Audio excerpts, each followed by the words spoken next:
We have been out since about 4:30 this morning. The great men and women of law enforcement have been working on this operation for days and days, and probably weeks. Early this morning, one of the top leaders of MS-13 was apprehended. He was the leader for the East Coast, one of the top 3 in the entire country. Right here in Virginia, living half an hour outside of Washington, D.C. He is an illegal alien from El Salvador, and he will not be living in our country much longer. He's in custody this morning. One of the top leaders right here near our nation's capital. I just cannot thank Governor Youngkin enough for his leadership in this effort. This has been a joint effort with state and local agencies. FBI Director Patel, thank you so much. Terry Cole, Virginia Secretary of Public Safety, our U.S. Attorney, Eric Siebert, DHS Secretary Noem, of course, who is in El Salvador, the home country currently of our illegal alien.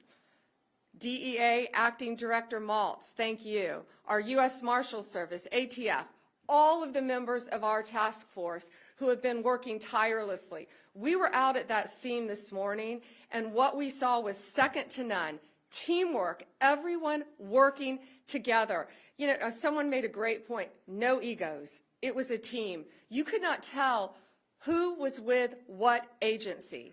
Everyone was working as a team. And the most important thing, all of our agents were safe this morning, all of our law enforcement officers, and the bad guy is in jail. That's what matters. That's what happened. America is safer today because of one of the top domestic terrorists in MS-13. He is off the streets. This has been an ongoing directive of President Trump. His directive to me when I became Attorney General of the United States was very simple. Keep America safe. Make America safe again.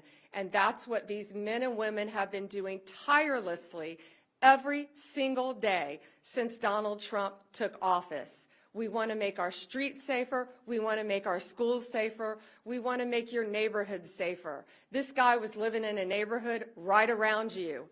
No longer, thanks to the great men and women of law enforcement. This task force that we have created is remarkable, using incredible technology that we will not discuss to catch and apprehend these horrible, violent, worst of the worst criminals. MS-13, they are organized, they are violent, they are committing homicides throughout our country. They are one of the most dangerous gangs in our country, and we are going to fight until they are completely dismantled. What I want to do, I want to have other governors, other law enforcement officers come here to Virginia and see this amazing task force, Governor, that is led by our agencies and Governor Youngkin. And what's happening here in Virginia? Arrests have increased 468% from the same period last year. We didn't need new laws, as President Trump always said. We needed a new president. And we have great leadership standing behind him to fight to keep America safe and make America safe again. We will keep your community safe, and we will continue to do that. It is my honor to introduce to you your Governor, Glenn Youngkin. Thank you, and welcome to Virginia. What this task force over the course of the last 4 weeks represents is the model of federal resources, stately resources, and local resources coming together in order to eradicate the drug and terrorist networks that exist. And I use the word terrorist because the illegal drug gangs, MS-13, Tren de Aragua, they are international terrorist organizations. And they are resident right here. They're resident across the country. And it requires this kind of task force, this collaboration of Virginia resources, our great Virginia State Police led by Colonel Hanley, our Department of Corrections, led by Judge Chad Dotson, along with our leadership at the administration level, led by Secretary Terry Cole and our Attorney General, Jason Miyares, to come together with tremendous resources from the federal government. And systematically, over the last 4 weeks, we have gone to work untangling, gone to work putting together the cases, and arresting these horrific criminals, these criminals that live in our neighborhoods. The arrest this morning was in Dale City, in Prince William County, right here in Northern Virginia, one of the best areas in America. And it was one of the top leaders of MS-13 living here, an illegal immigrant, and that illegal immigrant's going to go back to where he came from. But most importantly, it's this effort that has been enabled by the Trump administration. President Trump said, get the bad guys. I've been working on this literally for the first 3 years of our administration with little to no help from the senior leadership in the federal government and the Biden administration. On day one, we went to work signing a 287G memorandum. It took us 20 hours to get it done. I was able to deputize our state police and our Department of Correction members to go to work in this task force. I want to thank General Bondi.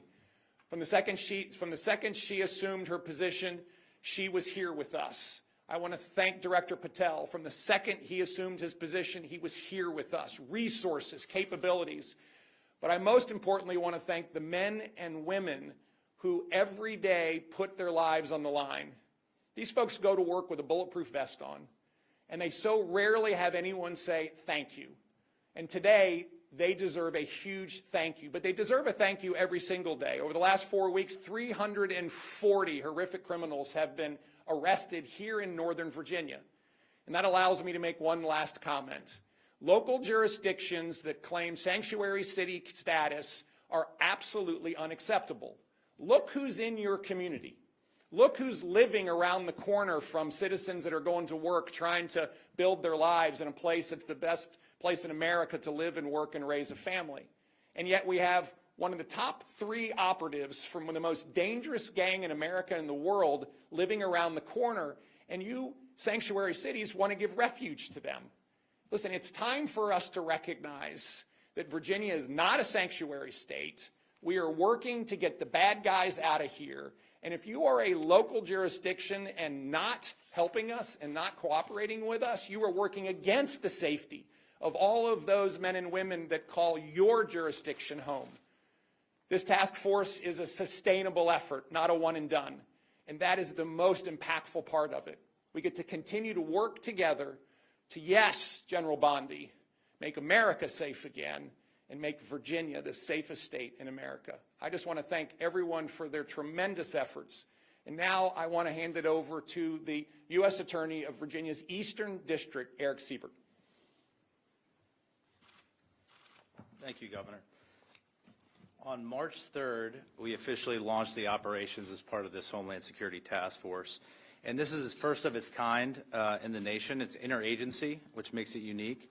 And it combines federal, state, and local resources to identify and arrest the most violent gang offenders in the Eastern District of Virginia. So working with our partners of all 4 divisions in the Eastern District of Virginia, we have created an intelligence-based model. And that's the focus, is intelligence-based that drives this moving forward. So we can focus our attention on the transnational organized groups, such as MS-13, that have long plagued our communities. So in less than a month, we have identified 575 targets. We've arrested 342 of those targets, many of them with illegal status. And of the 342 arrested, we've identified 81 individuals with gang or transnational crime affiliation. The Eastern District of Virginia U.S. Attorney's Office has already done 73 federal criminal complaints charging these individuals. And between federal and state partners, we've obtained and executed 39 search warrants.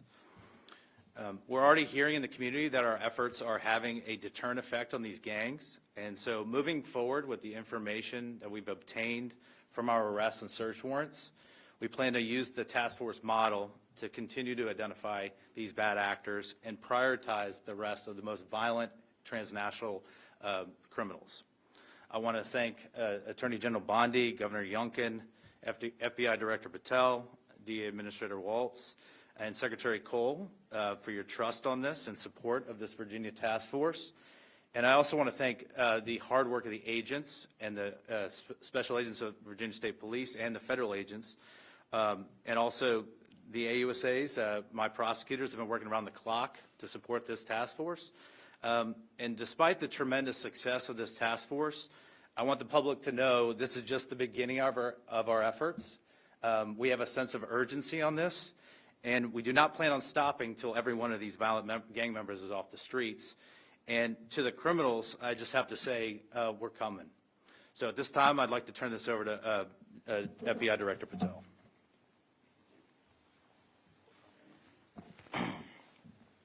This is what happens when you let good cops be cops. And we're going to continue to let good cops be cops across this country. President Trump gave us the executive decision to go after and safeguard our communities. General Bondi is our warrior of justice leading that charge. Governor Youngkin, it's an honor to be a partner in this operation with you and U.S. Attorney Siebert. This is the mandate we have.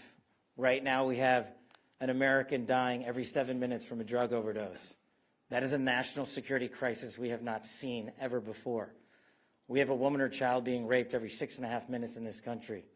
We have a homicide twice an hour. No part of that metric is a safe and secure America. But thanks to the brave leadership of this administration and the folks that you see here, we are returning our communities to safety.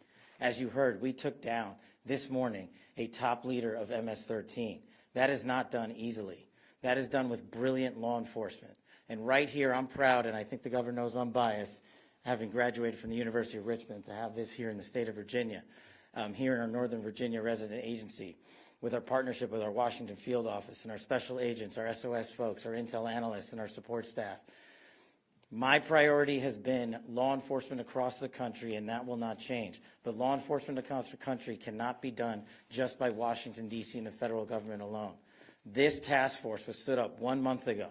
In 1 month, the brave men and women on this task force from state, local, and federal authorities have arrested 342 criminals in the state of Virginia alone. We wanted this to be a successful model. It is a successful model because of you, because of your men and women on the streets. We have the easy job in Washington, D.C. You take it to the max every single day. You put your safety on the line. You put your selfless desires ahead of going home and seeing your families at night because you care more about safeguarding our schools and our community than you do your own safety. So we will always have the backs of good cops because you have the backs of the American people. And this task force is going to go everywhere it is needed across the United States to bring the form of justice and measured security and safety that our American citizens deserve. It is an America First model because we live in the United States of America. And if you are here illegally, you will not be here any longer. And if you are going to continue to commit acts of violent crime, you will meet the same fate that this individual did this morning. And I just want to reiterate what our partners said behind us. This is not possible without the folks that do the job every single day. And as director of the FBI, it is a privilege to lead some of these brave men and women. And the only ask that I have of you in the community is the next time you see a cop, thank them. The next time you see someone safeguarding our schools, shake their hand. The next time you see our brave men and women of the FBI and the local and federal state police take down a violent terrorist, maybe give them a hug. Because those guys, those gals are the ones that are going to continue to keep our city safe. And we will not stop until this national security crisis is recognized, brought into check, and eliminated. Thank you. Questions? Amber from Daily Caller. Thanks. Hey, Amber. First question is, how long was this individual living in the United States illegally and operating as a leader of MS-13? And then two, MS-13 has been a huge problem in Virginia for several years now. How many members of that gang do you believe are currently operating in the state?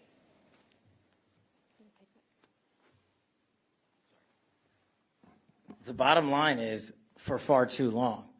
And because of operational security, we won't get into too many of the details about this individual. But if you're here for a minute, a day, a month, or a year, you've been here far too long.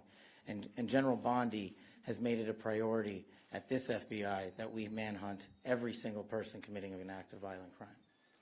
And it should speak volumes that the leader for the entire East Coast was living right here in Virginia, right among us. Question? Oh, did you want to add something? Can I just Governor add wants to add I'm something. Sorry. I just want to reiterate that, first of all, President Trump's executive order declaring the drug gangs and cartels international terrorists is critical underpinning to the work today. Second of all, the collaboration now that's available because we have a 287G memorandum in place is critical. And it allows us then to bring the intelligence together to go pursue and arrest someone like this. And I just want to reiterate again, this is new. And the capabilities that are being displayed right now are capabilities that are now available not just to Virginia but to the rest of the country because of the administration's forward-leaning vision on how to use state and federal resources in collaboration in a way that has not been done. I have to say, Terry Cole has been leading our efforts in the Commonwealth brilliantly, but until we were able to bring in the federal resources in this way, bringing down somebody like this would not really have been possible. And Governor Youngkin and I, once again, are going to offer this to every governor in our country. Let's see who takes us up on this to keep their states safe. Questions? Hi. I have been, there's hundreds of these arrests happening so quickly. Have these individuals been identified under the Biden administration? I mean, was there a paper trail of these people? Were they all identified and targeted with the Trump administration in place? And then I also wanted to hear from the governor, too, on Fairfax County. We had heard in recent years issues about the sanctuary policies there, people who are dangerous, illegal aliens, suspected, being set free into the communities and then committing other crimes. So I'm curious what we do from here. So first, many had been identified. They've been living here. Many had been identified. Living here, they were let freely into our country. All of these illegal aliens. I had gone to that border in September. Nothing humane was happening at that border. Passports stacked everywhere, everywhere, from every country you can imagine. People freely walking across our borders, fighting age men, coming into our country. And this is the result of Joe Biden's open border policy. What our country has been plagued with. But from the second Donald Trump took office, he said he is going to make America safe. He shut down our borders, and now it's our job to get these people out of our country as fast as we can. And this coordinated group effort, this task force that has been put together, is making a difference here, and it will make a difference around the country. That's why you're seeing so many arrests so fast, because we will not have another Lake and Riley. We are going to catch them, we are going to apprehend them, and they are not going to like where they are going. Governor Youngkin, did you want to answer the second part? Thank you very much. First and foremost, this task force was designed in the White House with this team around the table. What do we need to do in order to go after the gangs, the cartels, and, of course, the drugs in a community like Northern Virginia, like Fairfax County, that has seen county leadership not pursue the necessary steps in order to fight this crime? And this task force was architected in a very quick period of time and stood up immediately. And in fact, when Director Patel was confirmed, within a day, he authorized this facility and these capabilities. General Bondi immediately came to lead it, and we found ourselves with truly one-of-a-kind resources going to work. And I just want to emphasize the pace and the focus. And so, no, these were not lists that were available in the previous administration because they wouldn't do that. And the minute that we had partners that would do this with us, then lists of 500, 600, 700 targets could be put together in collaboration with state police and federal authorities and our Department of Corrections. Critically important, and I cannot emphasize enough the collaboration and support and leadership out of the new administration that is so different than what we saw in at least the previous 3 years of my administration. Finally, with regards to counties that are demonstrating resistance to cooperate with federal authorities and particularly with ICE. This is why I have put in a budget amendment in our budget that if they're not going to cooperate with ICE, then we will withhold funding. Now, I need a General Assembly to vote for this. And I need a bunch of Democrats to step up and say, hey, we believe in public safety and we're going to hold jurisdictions accountable. And with this budget amendment, we can then hold Fairfax County accountable. But I'm also asking for help from our federal partners to make sure that jurisdictions that are not cooperating with ICE, we can in fact step in. And that's why the 287G memorandum that we have signed with the federal government is so important. It allows me to deputize our state police and our Department of Corrections folks, and we can then step in and make sure that we're taking custody of these folks and handing them over to ICE to be deported. This is critically important. We're not backing off, and I do believe there's an invitation here. There's an invitation for everyone to come together and recognize that criminals, literally one of the top operatives in MS-13 is in a community that would have never thought they were there. And if we continue to have sanctuary city philosophies, that's where they're going to go. And I don't believe any community in Virginia wants someone like this living in their community. And that's why it's so important that we come together, put down all the politics, and work together in order to make America safe again. Thank you. One more I question. think we got time for one more. Pierre, ABC. General Bondi, good morning. I have one question on topic and one question off topic. Can someone speak? Of course you have to go off topic. Question number one, can someone describe what this suspect's role was in MS-13 in terms of what kind of activity was he overseeing? All we're saying now, for certain reasons, we're not identifying him by name. He was one of the top members, top 3 in the entire country, head of the East Coast, one of the 3 leaders, and I will say very violent crimes. Anything you can associate with MS-13, he was the leader over it. All of the violent crimes. So he's very dangerous. He should not have been in this country. He's from El Salvador, and he was recruited at a very early age, and it rose to the leadership. And you have to be bad, you have to be tough to get there. But he is no longer tough because he is behind bars. The off-topic question, in terms of the signals chat controversy that's going on, is DOJ involved at this point? If so, why? If not, why not? Well, first, it was sensitive information, not classified, and inadvertently released. And what we should be talking about is it was a very successful mission. Our world is now safer because of that mission. We're not going to comment any further on that. If you want to talk about classified information, talk about what was at Hillary Clinton's home that she was trying to bleach bit. Talk about the classified documents in Joe Biden's garage that Hunter Biden had access to. This was not classified information. And we are very pleased with the results of that operation and that the entire world is safer because of it. Thank you all very much. Is he being returned to El Salvador?